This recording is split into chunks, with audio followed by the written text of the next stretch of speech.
Hello दोस्तों, आज की हमारी कहानी है चिड़िया की जादुई बर्फ़। एक समय की बात है, एक गांव में मुनमुन नाम की चिड़िया अपनी दादी और अपनी माँ के साथ रहती थी। अरे ओ मुनमुन, सारा दिन बस यहाँ वहाँ उड़ती रहती है। कभी मेरे साथ आकर कुछ काम भी करवा दिया कर।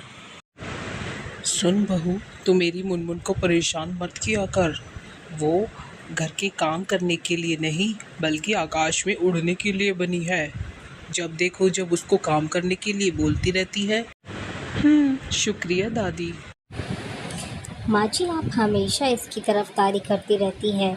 इसको कुछ काम नहीं आता। ये शादी के बाद क्या करेगी? उसकी चिंता तू मत कर बहू, मैंने सब सोच रखा है।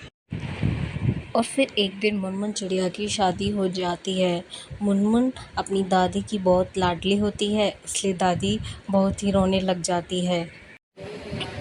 मुनमुन मेरी बच्ची, मैं नहीं चाहती कि तुझे कोई भी परेशानी हो, इसलिए मैं तुझे ये जादुई बर्फ़ दे रही हूँ। इससे तू जो भी काम बोलेगी वो ये कर देगी। मुनमुन चिड़िया अपनी दादी को धन्यवाद करके अपने ससुराल चली जाती है।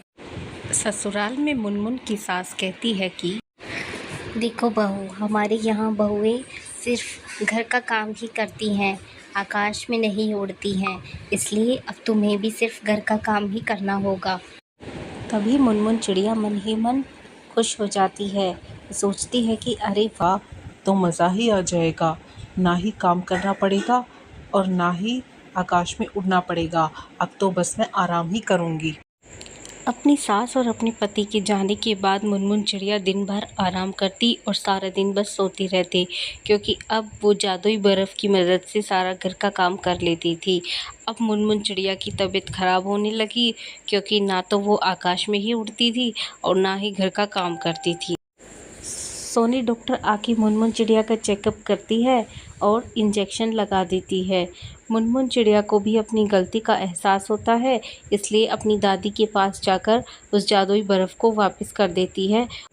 दोस्तों, आज की हमारी ये कहानी यहीं समाप्त होती है। आपको ये कहानी कैसी लगी कमेंट्स में ज़रूर बताएं। वीडियो को लाइक और चैनल को सब्सक्राइब करें। Thanks for watching.